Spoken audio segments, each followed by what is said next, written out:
Salut, c'est Géraldine, j'espère que vous allez bien. Aujourd'hui, on se retrouve pour un podcast couture. Alors au début, j'avais pas spécialement prévu de faire un podcast, j'avais même prévu de faire une vidéo DIY et je me suis dit que ça faisait quand même un petit moment que j'avais pas filmé le podcast et j'avais envie de parler comme ça, donc me voilà pour vous parler de couture. Aujourd'hui, je vais pas vous parler d'un seul patron mais de deux. Je vais revenir un petit peu sur le format que je faisais auparavant avec qu'est-ce que j'ai cousu dans le mois. Donc là je vais vous parler de ce que j'ai cousu au mois d'avril.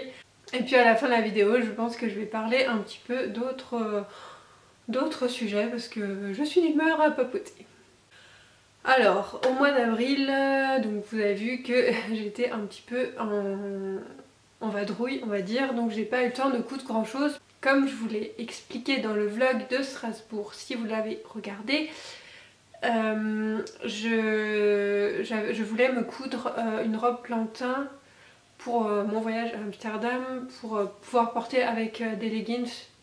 Et je voulais aussi me coudre une jupe Zéphyr parce que je trouve que c'est une jupe sympa, simple. Comme elle est en jersey, ça se met facilement dans la valise, ça se froisse pas, pardon.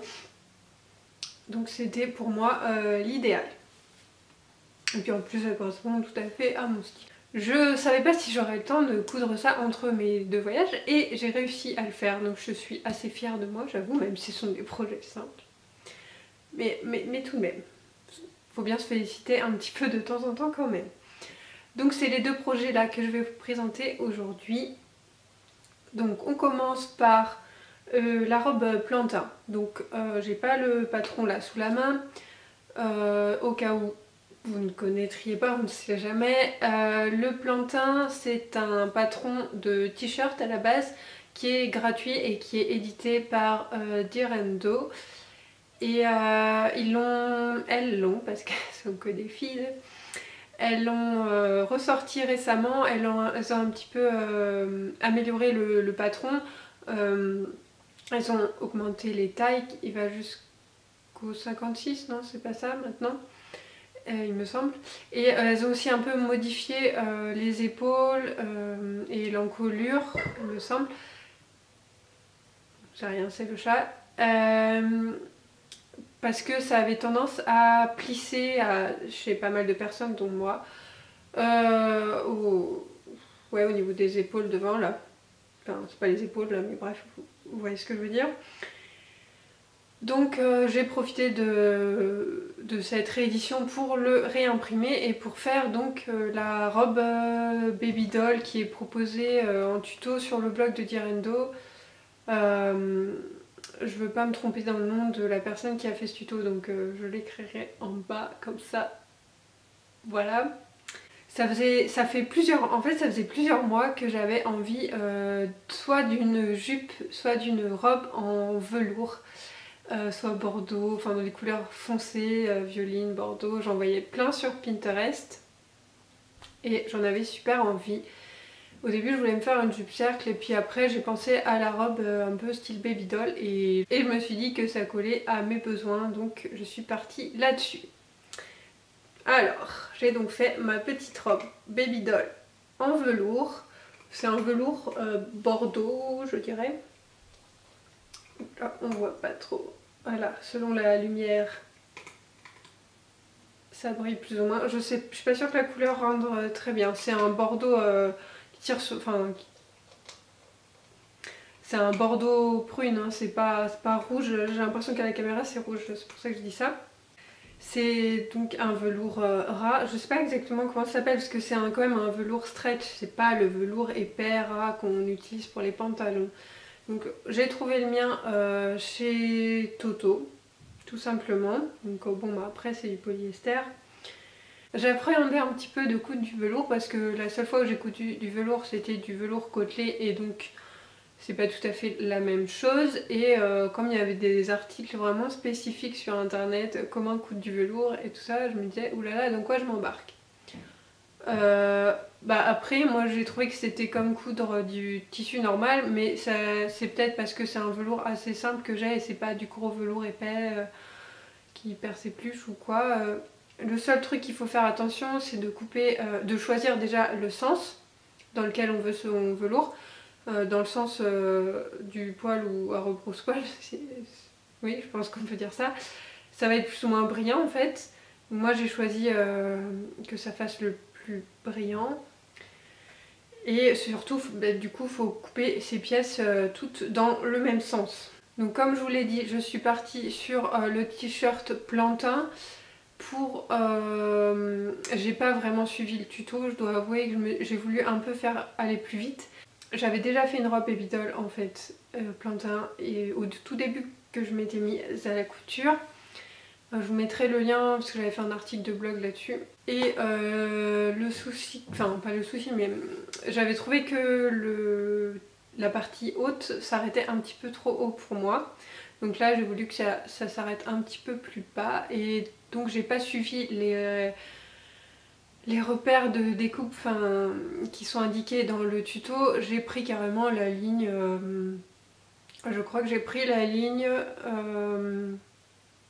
qui sert dans le patron à rallonger plus ou moins son t-shirt. Je sais pas si vous voyez ce que je veux dire.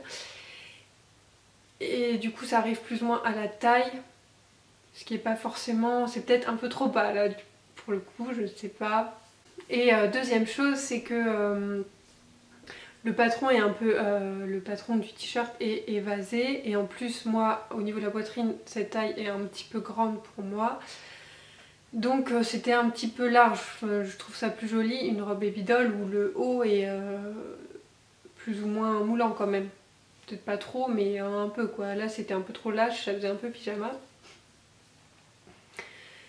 Donc j'ai repris ça, c'était rien de bien grave. J'ai eu la même difficulté, il y a mon chat qui fait du bazar. J'ai eu la même difficulté que la première fois, c'est au niveau des fronces. À chaque fois je vous dis la même chose, je galère toujours sur les fronces. Mais là, pourtant j'ai fait une taille, une ou deux tailles même en dessous pour le rectangle qu'on doit découper. Parce que c'était bien assez grand l'autre fois. Et en fait, j'ai encore galéré quoi. J'arrive pas à tendre assez l'élastique. Enfin, quand j'avais pris un élastique qui se tendait plus facilement normalement. Et j'ai pas réussi à vraiment le tendre pour que ça fasse tout mon tissu. Donc j'ai fini par faire avec la méthode classique avec 2 fils de fronce et hop on tire et on répartit les fronces. Donc encore une fois c'est pas hyper bien réparti mais bon ça va. J'avais commencé par le dos en fait et j'avais coupé un élastique un petit peu trop grand. Et sauf que je m'en suis rendu compte bien sûr à la fin, donc j'avais un morceau de tissu beaucoup plus grand, enfin beaucoup plus grand, plus grand que mon haut, que le dos de mon haut.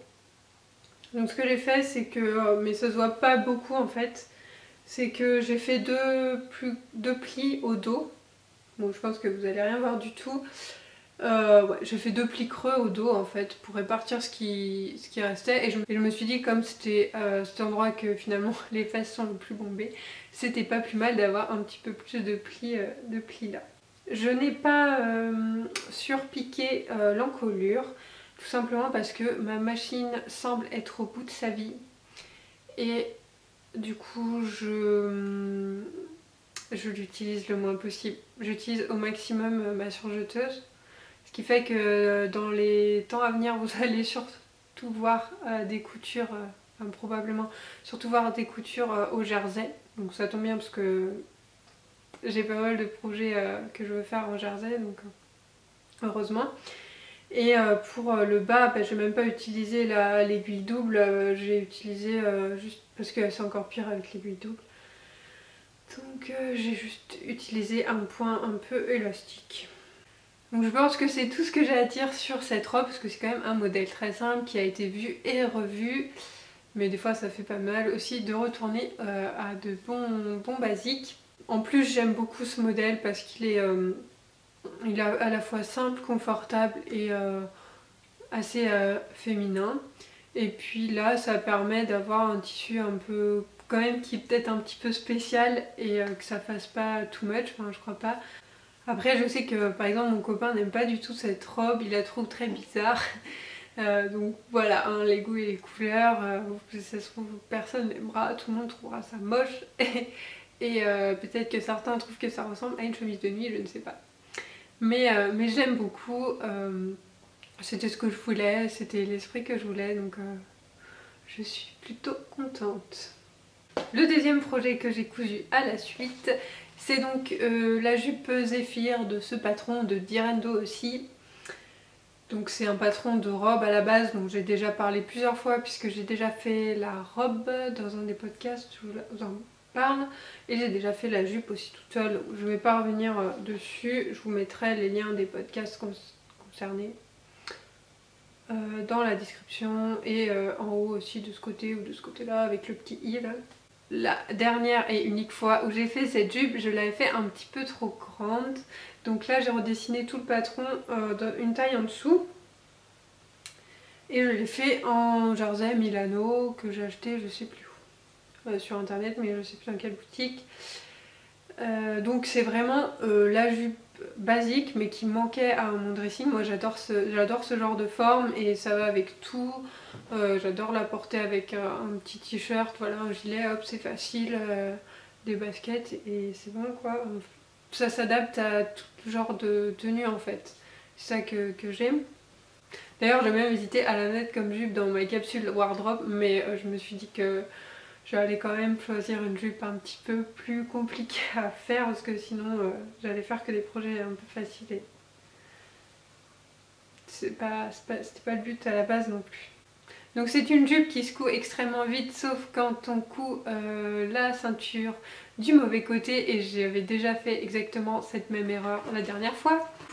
Comme pour la robe, j'ai cousu donc cette jupe quasiment entièrement à la surjeteuse sauf l'ourlet du bas que j'ai fait avec un point zigzag. Et voilà, ça m'a pris une soirée, tout compris, donc vraiment ultra rapide à faire.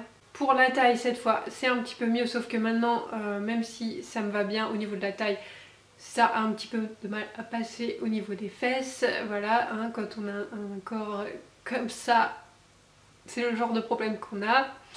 Et j'ai remarqué qu'au cours de la journée, le tissu a tendance à se détendre un peu et à descendre, ce qui fait que ma jupe est un poil trop longue encore je trouve.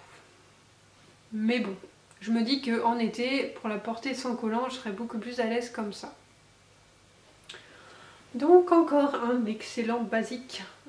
C'est tout pour mes coutures du mois d'avril. Il me reste encore à coudre mon projet de capsule wardrobe qui devrait être assez rapide, je l'espère. À moins que je fasse encore plein de bêtises, mais normalement ça devrait être bon. Et je vous le présenterai, j'espère, la semaine prochaine.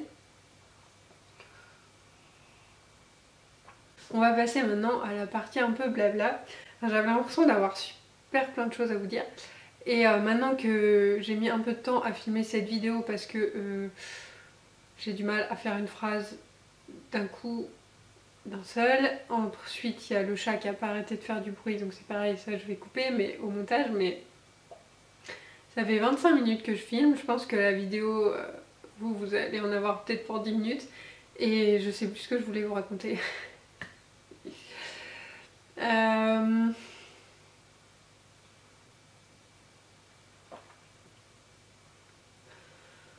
Bon déjà, si. Déjà je voulais vous remercier pour vos gentils commentaires qui sont plus en... Déjà je voulais vous... si quand même, déjà je voulais vous remercier pour vos super gentils commentaires. Et aussi souhaiter la bienvenue aux nouveaux abonnés. Ça me fait toujours super plaisir. Enfin, je sais pas, à chaque fois, c'est fou parce que à chaque fois que j'ai un coup de mou, alors je le dis pas tout le temps, c'est vrai que des fois je gêne un peu sur Instagram, il y a toujours des gens pour me remonter le moral et ça c'est génial. Et mais même dans les petits moments de doute qu'on garde pour soi, c'est fou parce qu'il y a toujours quelqu'un qui va mettre un super gentil commentaire et me rebooster parce que des fois je me dis ce que je fais ça sert à rien, je ferais mieux d'apprendre des nouvelles choses pour mon travail.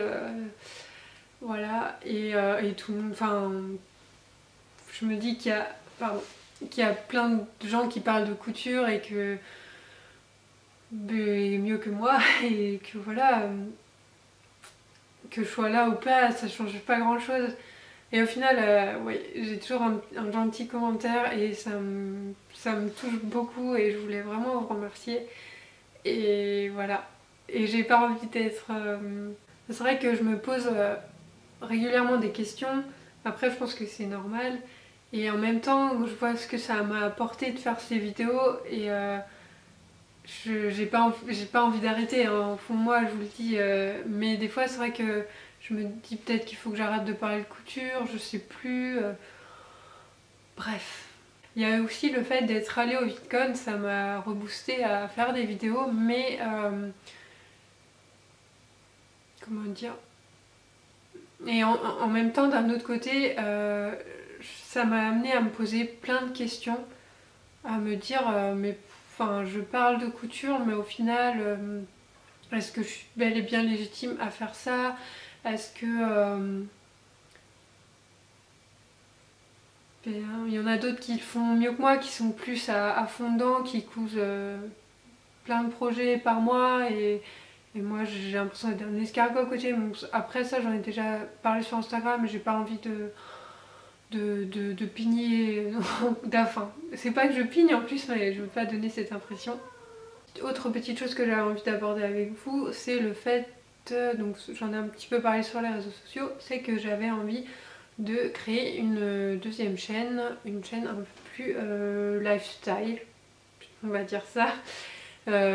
Comme c'est vrai qu'à la base mon blog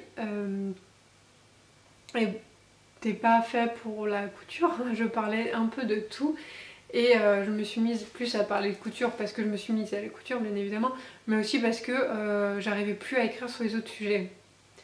Mais j'arrive plus à écrire dessus, mais c'est pas pour autant que j'ai pas envie d'en parler. Donc je me suis dit que la vidéo était peut-être un meilleur support pour moi, ce qui est très drôle puisque j'ai toujours détesté me voir en vidéo. C'était vraiment un truc à la limite de la phobie. Et maintenant je suis là devant ma caméra à parler, mais comme quoi la vie est bizarre et surprenante parfois. Après je suis pas super à l'aise encore, mais bref, c'est un autre sujet. Et donc oui, je voulais pas mélanger les deux choses sur ma chaîne parce que pour être une consommatrice de vidéos YouTube, je sais que j'ai du mal avec les chaînes qui mélangent trop de choses. Après, si je fais une chaîne lifestyle, c'est clair que je vais mélanger pas mal de sujets, mais du coup j'avais vraiment envie de garder cette chaîne de couture plus spécialisée, on va dire, et vraiment, ouais, je pense que pour pas perdre les gens quoi, je sais qu'il y a des gens qui ont envie de regarder que ce genre de vidéos et donc c'est mieux de séparer les deux choses. J'espère seulement que je vais avoir vraiment le temps de faire les deux. C'est surtout ça. Donc peut-être. Je pense que j'ai tout dit ce que j'avais à dire pour le moment. Enfin, il y a sans doute 1000 choses qui vont me revenir en tête après. Mais c'est pas grave, on parlera de ça une autre fois. Et je vous souhaite donc une bonne journée ou une bonne soirée. Et je vous dis à très bientôt. Salut!